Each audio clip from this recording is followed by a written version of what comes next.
Good afternoon, welcome to life line. ఈ రోజు మనం మాట్లాడుకోబోతున్న టాపిక్ మోకాళ్ళ నొప్పులు లేదా ఆర్థరైటిస్కి రావడానికి కారణాలు ఏంటి, ఎలాంటి ట్రీట్మెంట్స్ అందుబాటులో ఉన్నాయి, జాయింట్ రీప్లేస్మెంట్ ఎప్పుడు అవసరం అవుతుంది వివరించడానికి మనతో పాటు జాయిన్ అవుతున్నారు joint replacement, arthroscopy and trauma specialist MS orthopaedic surgeon doctor Arun Reddy Ontela గారు శ్రీకర హాస్పిటల్స్ నుంచి. ఆయన అడిగి మరిన్ని విషయాలు తెలుసుకుందాం. మీకు ఎలాంటి డౌట్స్ ఉన్నా స్క్రీన్ మీద కనిపిస్తున్న నెంబర్స్కి కాల్ చేసి మీ డౌట్స్ క్లారిఫై చేసుకోవచ్చు.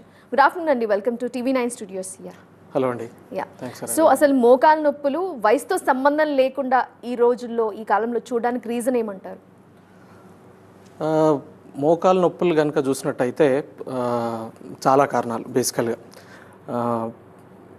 ఒక చిన్నప్పటి నుండి ఒక ఇన్ఫ్లమేటరీ ఆర్థరైటిస్ దగ్గర నుండి మొదలు పెడితే, ఇన్ఫ్లమేటరీ ఆర్థరైటిస్ అంటే మనకు రుమటాయిడ్ ఆర్థరైటిస్ కానివ్వండి, లేకపోతే గౌటీ ఆర్థరైటిస్ కానివ్వండి, వైరల్ ఫీవర్స్ వల్ల వచ్చే ఆర్థరైటిస్లు కానివ్వండి, ఇవన్నిట్లో కూడా మనకి ఎంతో కొంత మోకాళ్ళ ఇన్వాల్వ్మెంట్తో పాటు మోకాళ్ళ నొప్పులు అనేవి రావడానికి ఆస్కారం ఉంటుంది. అట్ ద సేమ్ టైం మనకు సర్వసాధారణంగా ఈ మధ్యలో మోకాళ్ళ నొప్పులు చూసినట్టయితే ఆస్టియో ఆర్థరైటిస్ అంటే మనకు వయసు మీరిన వారికి వయసు రీత్యా వచ్చే అరుగుదలను మనం ఆస్టియో ఆర్థరైటిస్ అంటూ ఉంటాం. అయితే ఈ ఆస్టియో ఆర్థరైటిస్ అనేది ఈ కాలంలో మనం చేసే పని అవనివ్వండి, మన లైఫ్ స్టైల్లో మార్పులు అవనివ్వండి, మనం తీసుకునే ఫుడ్ అవనివ్వండి, పొల్యూషన్ అవనివ్వండి, వేరియస్ కారణాలు అయితేనేమి కొంచెం తక్కువ వయసు నుండి కూడా మనం ఈ ఆస్టియో ఆర్థరైటిస్ లక్షణాలు అనేవి చూస్తూ ఉన్నాం. కానీ తక్కువ ఏజ్లో ఆర్థరైటిస్ వచ్చినప్పుడు వాళ్ళకి ఎలాంటి సిమ్టమ్స్ కనిపిస్తాయి, ఎలాంటి లక్షణాలు కనిపిస్తుంటాయి? తక్కువ వయసులో మనకు ఈ ఆస్టియో ఆర్థరైటిస్ అనేది తక్కువ వయసులో చూడడానికి కొంచెం తక్కువగానే చూస్తూ ఉంటాం. అయితే అట్ ద సేమ్ టైం మనం చేసే పని అవనివ్వండి, మన వెయిట్ అవనివ్వండి, వీటన్నిటి కారణాల వల్ల కొంచెం ఆస్టియో ఆర్థరైటిస్ అనేది తక్కువ వయసులో కూడా చూస్తూ ఉన్నాం. అయితే వీటికి మనకు వచ్చేసి ట్రీట్మెంట్స్లో వెరీ స్టార్టింగ్ స్టేజ్లో, అంటే స్టేజ్ 1, స్టేజ్ 2 లో ఉన్న వారికి మెడికల్ మేనేజ్మెంట్ అంటే పెయిన్ కిల్లర్స్ అవనివ్వండి, కాండ్రోప్రొటెక్టివ్ డ్రగ్స్ అంటాం, అంటే డయాసిరిన్, గ్లూకోజమైన్ లాంటి మెడిసిన్స్ వాడుకోవడం, మన వెయిట్ కంట్రోల్లో పెట్టుకోవడం, కరెక్ట్గా ఫిజియోథెరపీ చేసుకోవడం, వీటన్నిటి వల్ల ఈ మోకాళ్ళ నొప్పులు అనేవి చాలా వరకు మనం కంట్రోల్లో చేసుకోవడానికి ఆస్కారం ఉంటుంది. మరి ట్రీట్మెంట్స్ ఎలా ఉంటాయంటారు? అదే ఇప్పుడు మనకు తక్కువ ఏజ్లో, అంటే స్టేజ్ 1 ఎర్లీ స్టేజ్లో ఉన్న వారికి మనం అనుకున్నట్టుగా మెడికల్ మేనేజ్మెంట్, ఫిజియోథెరపీ ఇవన్నీ అవైలబుల్ ఉంటాయి. ఇంకా కొంచెం ఏజ్ మీరిన వారికి, అంటే స్టేజ్ 3, స్టేజ్ 4 వచ్చిన వారికి విత్ డిఫార్మిటీ, కార్టిలేజ్ తక్కువ ఉంది అనుకుంటే కొంచెం అలైన్మెంట్ కరెక్షన్ సర్జరీస్ అనేవి అందుబాటులో ఉన్నాయి. దీంతోపాటు మనకు లాస్ట్ స్టేజ్ ఆర్థరైటిస్ అంటే గ్రేడ్ 4 ఆర్థరైటిస్కి వచ్చేసి మన డే టు డే లైఫ్ స్టైల్లో మనకు ఇబ్బంది అవ్వడం, ఎక్కువగా పని చేసుకోలేకపోవడం, ఇవన్నీ చూసినట్టయితే వీరికి మాత్రమే మనం జాయింట్ రిప్లేస్మెంట్ సర్జరీ అనేది అడ్వైస్ చేస్తూ ఉంటాం. జాయింట్ ప్రిజర్వేషన్ అంటే ఏంటండి?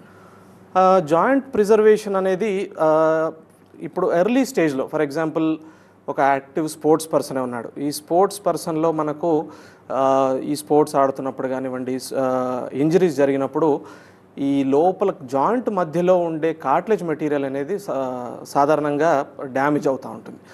అయితే ఇటువంటి వారికి మనకు ఈ నొప్పుల్ని మేనేజ్ చేసుకోవడానికి వెంటనే ఒక యంగ్ ఏజ్లో మనం జాయింట్ రిప్లేస్మెంట్ అనేది అడ్వైస్ చేయం. అంటే ఎందుకంటే జాయింట్ రిప్లేస్మెంట్ అనేది ఎప్పుడు కూడా మనం ఎంత మంచి ఇంప్లాంట్, ఎంత అడ్వాన్స్డ్ ఇంప్లాంట్ రోబోటిక్లో కానీ ఎలా చేసినా కూడా మనకు 25-30 ఇయర్స్ మించి ఎప్పుడు కూడా జాయింట్ రిప్లేస్మెంట్ సర్జరీ అనేది రాదు. సో దీని గురించి మనం ఏం చేస్తామంటే ఇప్పుడు కూడా జాయింట్ని ప్రిజర్వ్ చేసుకునే ప్రయత్నం చేస్తాం. అంటే ఈ ఉన్న కార్టిలేజ్నే సేవ్ చేసుకోవడం, ఉన్న లోపల జాయింట్ మధ్యలో ఉన్న లిగమెంట్స్ని, మెనిస్కస్ని కూడా సేవ్ చేసుకోవడం చేస్తూ ఉంటాం. దీన్ని మనం జాయింట్ ప్రిజర్వేషన్ అంటాం. ఓకే, కార్టిలేజ్ రీప్లేస్మెంట్ అలా ఏమైనా ఉంటుంది అంటారా? అదే సేమ్ ఇప్పుడు మనకు ఒక కార్టిలేజ్ రిప్లేస్మెంట్ అనేది రిప్లేస్మెంట్ కంటే కూడా లోపల ఏదైతే కార్టిలేజ్ను డ్యామేజ్ అయిందో ఆ కార్టిలేజ్ డ్యామేజ్ని రీజనరేట్ చేసుకోవడానికి టెక్నిక్స్ ఉన్నాయి. ఇవన్నీ కూడా ఎవరికి చేస్తూ ఉంటాము? ఇప్పుడు ఒక young individual with focal cartilage defect, అంటే ఒక సెలెక్టెడ్ ఏరియాలోనే కార్టిలేజ్ దెబ్బతినడం, అంటే వీటి వల్ల చాలా ఉండొచ్చు, ఇంజరీస్ వల్ల ఉండొచ్చు, కొందరికి పుట్టుకతో రావచ్చు, కొందరికి లోపల కార్టిలేజ్ దగ్గర బ్లడ్ ఫ్లో తగ్గిపోయి కూడా మనకి కార్టిలేజ్ లాస్ అనేది అవుతూ ఉంటుంది. ఇటువంటి వారికి ఏం చేస్తామంటే మనకు depending on the cartilage size మనం ఆ కార్ట్లేజ్ని మళ్ళీ రీజనరేట్ ఎట్లా చేసుకోవాలి అనేది మనం ఇంతకుముందు డిస్కస్ చేసినట్టుగా జాయింట్ ప్రిజర్వేషన్ అంటూ ఉంటాం. వీటిలలో ఏం చేస్తామంటే ఏదైనా చిన్న సైజులో ఉన్నట్టు అయితే మనం వీటన్నిటిని కూడా ఆర్థ్రోస్కోపీలో చేస్తాం. ఆర్థ్రోస్కోపీ అంటే జాయింట్లో కెమెరా ఇంట్రడ్యూస్ చేసి మినిమల్లీ ఇన్వేజివ్ టెక్నిక్లో మనం ఇవన్నీ కూడా చేస్తూ ఉంటాం. అయితే వీటిలలో ఏం చేస్తాము, ఫస్ట్ చిన్న సైజ్ డిఫెక్ట్ ఉన్నప్పుడు చిన్న మైక్రో డ్రిల్స్ అనేవి చేస్తాం. దీనివల్ల ఏంటంటే మళ్ళీ కొత్తగా ఫైబ్రో కార్టిలేజ్ లాగా డెవలప్ అయ్యి మనకు నొప్పులు అనేవి తగ్గుతూ ఉంటాయి. అట్ ద సేమ్ టైం ఇంకా లేటెస్ట్గా వచ్చేసి ఆటోలోగస్ కాండ్రోసైట్స్ అంటాం. అంటే వీటిని మనం నాన్ వెయిట్ బేరింగ్ ఏరియాలోంచి మనం ఈ కార్టిలేజ్ని తీసుకొని మనకు ఎక్కడైతే డిఫెక్ట్ ఉందో దాన్ని ఫిల్ చేయడం, లేదు అంటే ఇంకా లేటెస్ట్గా మనకు ఈ కార్టిలేజ్ని ఒక సిట్టింగ్లో కార్టిలేజ్ తీసుకొని ల్యాబ్లో దీన్ని ప్రాసెస్ చేసి హై డెన్సిటీ కాండ్రోసైట్స్ అంటే కార్టిలేజ్ సెల్స్ని మళ్ళీ కూడా అక్కడ ఇన్ఫిల్ట్రేట్ చేయడానికి టెక్నిక్స్ ఉన్నాయి ఇప్పుడు అందుబాటులో. ఇక జాయింట్ రీప్లేస్మెంట్ అంటే ఏంటి, మనకు అందుబాటులో ఉన్నటువంటి టెక్నిక్స్ ఆర్ మెథడ్స్ ఏంటి? బేసికల్గా జాయింట్ రిప్లేస్మెంట్ అంటే ఇప్పుడు ఇంతకుముందు మనం జాయింట్ ప్రిజర్వేషన్ గురించి తెలుసుకున్నాం. ఎగ్జాక్ట్లీ ఇప్పుడు జాయింట్ రిప్లేస్మెంట్ అంటే exactly opposite of joint preservation. That is మనకి ఇప్పుడు ఫర్ ఎగ్జాంపుల్ ఈ మోడల్ కనుక చూసినట్టు అయితే ఇది బేసికల్గా మన థై బోన్, ఇది ఈ కింద వచ్చేసి మనకు టిబియా బోన్ అంటాం, అంటే లెగ్ బోన్. ఇది వీటి రెండింటి మధ్యలో మనకు నీ జాయింట్ అనేది ఫామ్ అవుతూ ఉంటుంది. అయితే జాయింట్ రిప్లేస్మెంట్ సర్జరీలో మనం బేసికల్గా ఏం చేస్తాము, ఇప్పుడు ఆర్థరైటిస్ అంటే ఏంటి, ఇప్పుడు ఈ జాయింట్ కొసలో ఉన్న కార్టిలేజ్ కానివ్వండి, బోన్ కానివ్వండి, ఇవన్నీ కూడా అరిగిపోతూ ఉంటాయి. ఈ అరిగిపోయి మనకు రెండు ఎముకల రాపిడి వల్ల మనకు నొప్పి వస్తూ ఉంటుంది. మనం ఈ సర్జరీలో ఏం చేస్తాం, బేసికల్గా ఈ అరిగిపోయిన కార్టిలేజ్ బోను అంతా కూడా ఎరోడ్ అయిపోయిన పాడైపోయిన బోను కార్టిలేజ్ అంతా కూడా రిప్లేస్ చేసి పైన ఒక మెటల్ క్యాప్ పెడతాం. అలాగే కింది వైపు కూడా మనకు అరిగిపోయిన కార్టిలేజ్ అంతా కూడా తీసేసి కింద ఒక మెటల్ క్యాప్ వస్తుంది.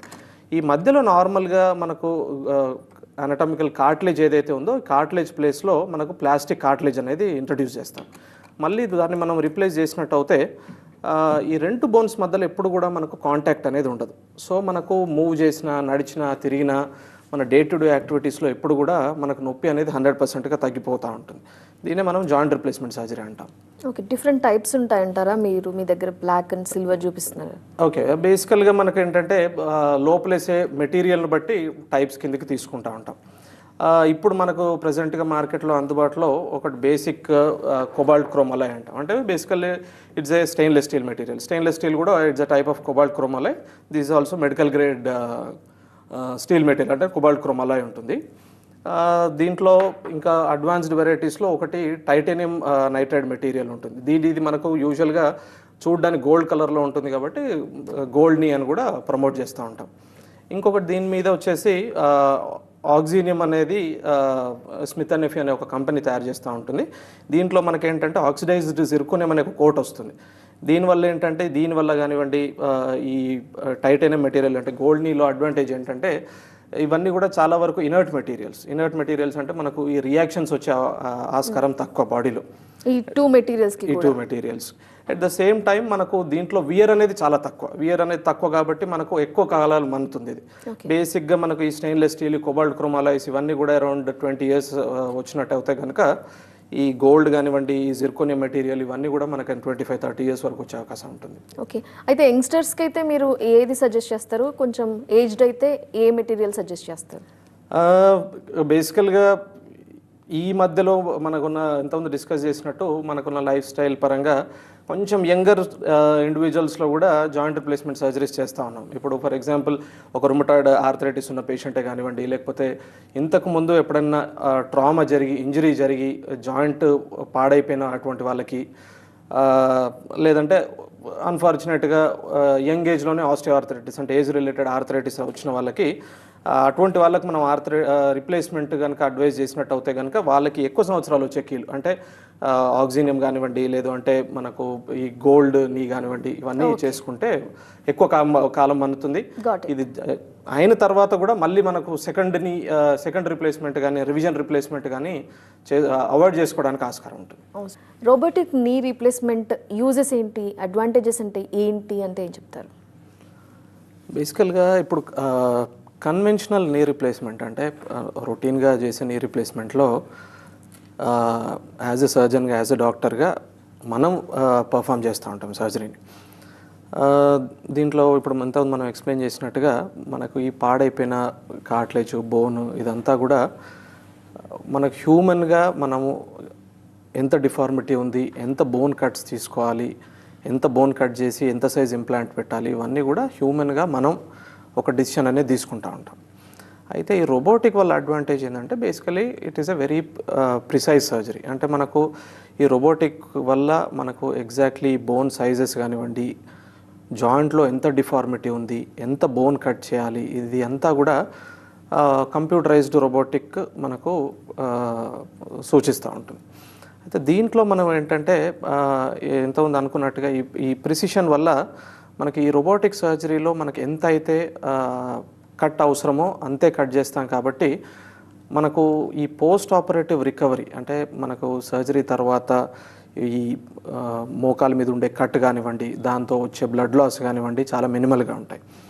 దీంట్లో మనకు అట్ ద సేమ్ టైం మనకు ఎంతైతే ఈ బోన్ కట్స్ కానివ్వండి ఇవన్నీ కూడా చాలా మినిమల్గా ఉంటాయి. కాబట్టి మనకు నార్మల్ అనటామికల్ నీ అచీవ్ చేయడానికి చాలా ఈజీగా ఉంటుంది. దీనివల్ల మనకు పోస్ట్ ఆపరేటివ్ ఫిజియోథెరపీ కానివ్వండి, పోస్ట్ ఆపరేటివ్ అంటే సర్జరీ తర్వాత వచ్చే పెయిన్ కానివ్వండి, సర్జరీ తర్వాత వచ్చే స్టిఫ్నెస్, మార్బిడిటీ ఇవన్నీ కూడా రోబోటిక్ సర్జరీలో చాలా మినిమల్గా ఉంటాయి. ఓకే, నావిగేషన్కి రోబోటిక్ రీప్లేస్మెంట్కి డిఫరెన్స్ అంటే ఏంటి, ఏం చెప్తారు? బేసికల్గా అంటే ఈ ఉన్న వాటిలలో navigation is kind of an older technology అనుకోవచ్చు. ఈ నావిగేషన్లో ఏంటంటే మనకు ఈ ఇంతకుముందు మనం అనుకున్నట్టుగానే ఈ డిఫార్మిటీస్ కానివ్వండి, ఎంత కట్స్ తీసుకోవాలి, ఇవన్నీ కూడా మనకు కంప్యూటరే మనకు గైడ్ చేస్తూ ఉంటుంది. కాకపోతే దీంట్లో ఏంటంటే ద సేమ్ లాస్ట్కి వచ్చేసి మళ్ళీ సర్జరీ అనేది 100%గా సర్జన్ డిస్క్రిషన్ మీదే ఉంటుంది. సో దీంట్లో కూడా మళ్ళీ మనకు ఏదైనా హ్యూమర్ ఎర్రర్ వచ్చే ఛాన్సెస్ ఎక్కువగా ఉంటాయి. సో ఇప్పుడు రోబోటిక్ అనేది మనకి ఇప్పుడు లేటెస్ట్ టెక్నాలజీ. ఇంతకుముందు మనం అనుకున్నట్టుగానే దీంట్లో ఏంటంటే మనకు ఒక రోబోటిక్ ఆర్మ్ కానివ్వండి, మనకు ఒక రోబోటిక్ బర్ర్ కానివ్వండి అందుబాటులో ఉంటాయి. వీటిలలో మనకి రోబోటిక్తో అడ్వాంటేజ్ ఏంటంటే మనం ఎప్పుడైతే ఈ బోన్ కట్ అనేది తీసుకుంటూ ఉంటామో ఈ దీంట్లో బోన్ కట్ చేయడానికి ఒక బర్ర్ అనే ఇన్స్ట్రుమెంట్ ఉంటుంది. దీంట్లో మనకు ఎంతైతే కట్ తీసుకోవాలో అంతకు వచ్చేసి మనకు ఈ మెషిన్ అనేది ఆగిపోతుంది. దీనివల్ల ఏంటంటే మనకు చుట్టుపక్కల ఉన్న లిగమెంట్స్ కానివ్వండి, చుట్టుపక్కల ఉన్న వైటల్ స్ట్రక్చర్స్ కానివ్వండి వీటిలో కూడా డ్యామేజ్ జరిగే అవకాశాలు చాలా తక్కువ. ఈ విధంగా మనకు డిఫరెన్స్. కాల్ ఉన్నారండి, వారితో మాట్లాడదాం. హైదరాబాద్ నుండి పవన్ గారు, నమస్తే అండి. నమస్తే అండి, చెప్పండి సార్. మా మదర్స్ అండి యాక్చువల్గా మనకి సైనోవైటల్ అథారిటీస్ అని కన్ఫర్మ్ చేశారండి, కానీ 2 years నుంచి ట్రీట్మెంట్ జరుగుతుంది. మధ్యలో టీబీ రిలేటెడ్ ఏకేటీ టాబ్లెట్స్ పెట్టారు. ఆ తర్వాత టాబ్లెట్స్ వాడినప్పుడు మాత్రం మనకు ఇన్ఫెక్షన్ అనేది తగ్గిపోతుంది. తర్వాత నుంచి కంటిన్యూ చేస్తున్నాం, స్టాప్ చేసేస్తారు. ప్రజెంట్ 4 months అవుతుంది టాబ్లెట్స్ అంటే, కానీ ఇన్ఫెక్షన్ అనేది అలానే కంటిన్యూ అవుతుంది. రీప్లేస్మెంట్ అనేది మస్ట్ అండ్ షుడ్ అంటున్నారు, కానీ ఈ పొజిషన్ అనేది చేంజ్ అవ్వట్లేదు. అంటే యూజువల్గా కూడా మనకు ఒకవేళ టీబీ అని డయాగ్నోస్ అయినట్టు అవుతే కనుక ఈ టీబీ మెడిసిన్స్ అనేవి ఈ మస్కులోస్కెలిటల్ ట్యూబర్క్లోసిస్ అన్నిటికీ కూడా మినిమం డ్యూరేషనే 12 months వరకు కూడా టీబీ మందులు అనేవి తీసుకోవాల్సి ఉంటుంది.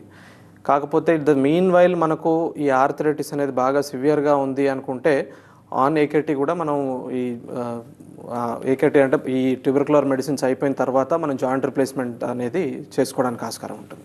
రైట్. లిగమెంట్ ఇంజరీస్ అంటే ఏంటండి?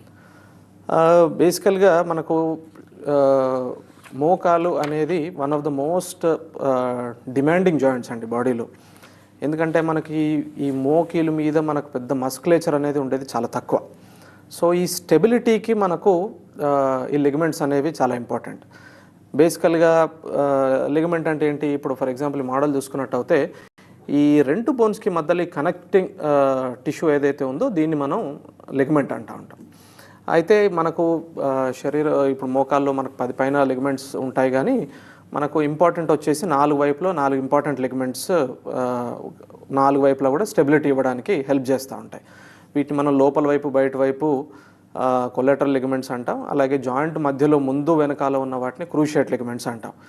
వీటిలో ఈ లిగమెంట్స్ అన్నీ కూడా యూజువల్గా మనకు ఈ స్పోర్ట్స్ ఇంజరీస్ అయినప్పుడు కానివ్వండి, యాక్సిడెంట్స్ అయినప్పుడు కానివ్వండి, ఈ లిగమెంట్స్ అనేవి డ్యామేజ్ అయ్యి మనకు నొప్పిని ఇన్స్టెబిలిటీ అంటే మోకాళ్ళలో పట్టు జారడం లాంటి లక్షణాలు ఎక్కువగా చూస్తూ ఉంటాం. ఇన్ జనరల్ మీ దగ్గరకు వచ్చే వాళ్ళు ఎలాంటి ఇంజురీస్తో వస్తూ ఉంటారు? ఇప్పుడు మనకు ఉన్న వాటిలలో అంటే మనకున్న లైఫ్ స్టైల్ కానివ్వండి, ఇప్పుడు ఈ స్పోర్ట్స్ అంటే చాలా అవగాహన పెరిగిపోయింది కాబట్టి ఈ స్పోర్ట్స్ ఇంజరీస్ అనేవి చాలా ఫ్రీక్వెంట్గా చూస్తూ ఉన్నాం. ఈ స్పోర్ట్స్ ఇంజరీస్లో మనం ఎంతమంది అనుకున్నట్టుగా ఈ లిగమెంట్స్ ఇంజరీస్ మనకి నొప్పి కానివ్వండి, అంటే లాంగ్ టర్మ్ ఇన్స్టెబిలిటీ అంటే బాగా నడిచినప్పుడు కానీ తిరిగినప్పుడు కానీ ఫాస్ట్గా స్టేర్స్ ఎక్కి దిగినప్పుడు మనకు ఈ మోకీల్లో పట్టు జారుతున్న సెన్సేషన్ తోటి ఈ పట్టు జారినప్పుడల్లా కూడా మనకు పెయిన్ రావడం ఇటువంటి వాటి ఎక్కువగా చూస్తూ ఉన్నాం. వీటికి మనం ఇప్పుడు మోర్ కామన్లీగా ఆర్థ్రోస్కోపీ టెక్నిక్స్లో మనం ట్రీట్మెంట్ అనేది అందుబాటులో ఉంది. ఈ ఆర్థ్రోస్కోపీ టెక్నిక్లో ఏం చేస్తాము, మనకు మోకాలు చుట్టూ కూడా చిన్న చిన్న రంధ్రాలు చేసి అంటే కీహోల్ సర్జరీ లాగా లోపల కెమెరా పెట్టేసి మన బాడీలోంచే ఎక్స్ట్రా మజిల్ని తీసుకొని దాన్ని లిగమెంట్ లాగా తయారు చేసి మళ్ళీ వీటిని రీకన్స్ట్రక్ట్ చేస్తూ ఉంటాం. సో స్పోర్ట్స్ పీపుల్ ఉంటారు, వాళ్ళకి ఇంజురీస్ అయినాయి అనుకోండి, వాళ్ళు మళ్ళీ నార్మల్గా అవుతారంటారా? మళ్ళీ పాల్గొనొచ్చా స్పోర్ట్స్లో అండి? 100% అండి. This are really nice question. అందుకే చాలామందికి కూడా ఇది ఒక అపోహ. చాలామంది వచ్చి అంటూ ఉంటారు, అంటే ఇప్పుడు బాగానే నడుస్తున్నాం కదా, నడిచే వారికి ఇప్పుడు సర్జరీ చేసి మనం ఇంకా ఇంతకంటే బెటర్ ఏం సాధించేది ఉంది అనే ఒక దీంట్లో ఉంటారు. అయితే మనకు బేసికల్గా ఏమవుతుంది అంటే ఎప్పుడైనా కూడా లిగమెంట్ డ్యామేజ్ జరిగినప్పుడు దీని ఇబ్బందులు అనేవి మనం వెంటనే ఫేస్ చేయం.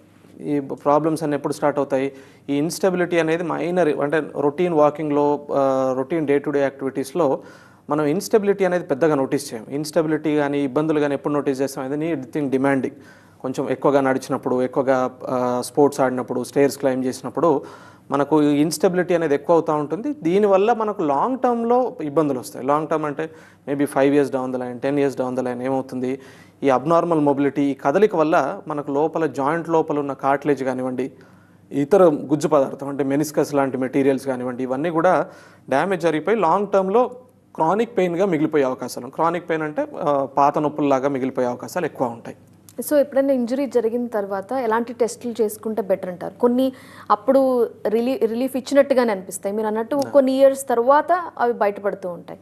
సో ఎలాంటి టెస్టులు చేయించుకుని ట్రీట్మెంట్ తీసుకుంటే బెటర్ అంటారు? మనం ఇప్పుడు ఉన్న దీంట్లో చాలా మందిని మనం లాంగ్ టర్మ్ అంటే ఇప్పుడు 5 years బ్యాక్ దెబ్బ తగిలిందని అప్పుడు ఎక్కడో చూపించేసుకుంటే ఏదో మెడిసిన్ రాసి ఇచ్చున్నారని, ఏదో చిన్నగా అప్పుడు ఇప్పుడు నొప్పి వస్తుంది కదా అని ఓవర్లుక్ చేసుకుంటూ పోతున్నాం అన్నట్టుగా చాలామంది పేషెంట్స్ వస్తూ ఉంటారు. అయితే ఇవన్నీ కూడా అంటే సాధారణంగా మనం ఏం తెలుసుకోవాలి, ఎప్పుడు కూడా ఇంజరీ జరిగింది అంటే స్పోర్ట్స్ ఇంజరీ కానివ్వండి, లేదంటే యాక్సిడెంట్ కానివ్వండి, ఏదైనా సింపుల్ ట్విస్టింగ్ ఇంజరీ, ఒక్కోసారి బాత్రూంలో స్లిప్ అవ్వడం, ఇవన్నీ జరిగినప్పుడు ఏమవుతుంది అంటే ఫస్ట్ ఆఫ్ ఆల్ నొప్పి ఎంత సివియర్గా ఉంది అనేది ఒకటి. ఇంకోటి దీని తర్వాత మనకు ఎప్పుడు కూడా ఇంజరీ జరిగినప్పుడు మనం నిల్చోవాలి అనే ప్రయత్నం చేసినప్పుడు కాలు సడన్గా పట్టు జారిపోతూ ఉంటుంది. అప్పుడు ఫస్ట్ ఎపిసోడ్లోనే మనం దాన్ని పట్టుకున్నట్టు అయితే మనకు ఏదైనా లిగమెంట్ ఇంజరీ ఉందా అనేది తెలుసుకోవడానికి ఆస్కారం ఉంటుంది. అయితే దీనికి పరీక్షలు మీరు అడిగినట్టుగా పరీక్షలకు వచ్చేసినట్టయితే కామన్ డయాగ్నోసిస్ అంటే సాధారణంగా మనం ఎట్లా డయాగ్నోస్ చేస్తాం దీన్ని, క్లినికల్ అంటే మనం ఎప్పుడైనా పేషెంట్ మన హాస్పిటల్ విజిట్ అయినప్పుడు ఎగ్జామినేషన్ ద్వారా అంటే మనకు ఈ మోకాలు ఒక్కొక్క లిగమెంట్కి కొన్ని పరీక్షలు ఉంటాయి, ఆ పరీక్షలను చెక్ చేసుకొని మోస్ట్ ఆఫ్ ద టైం మనకు ఒక క్లినికల్ డయాగ్నోసిస్ అనేది రీచ్ అవుతాం. వీటిని మనం కన్ఫర్మేషన్కి వచ్చేసి ఎక్స్రేస్ కానివ్వండి, ఆ పైన మనకు ఎంఆర్ఐ కానివ్వండి, ఇవన్నీ చేసుకొని మనకు డయాగ్నోసిస్ అనేది వస్తాం, ఫర్దర్ ట్రీట్మెంట్కి వెళ్ళచ్చు. కాల్ ఉన్నారండి, వారితో మాట్లాడదాం. బెంగళూరు నుండి ఖలీల్ గారు, నమస్తే అండి. నమస్తే మేడం. యా, డాక్టర్ గారితో చెప్పండి. నమస్తే అండి, చెప్పండి. నమస్తే సార్.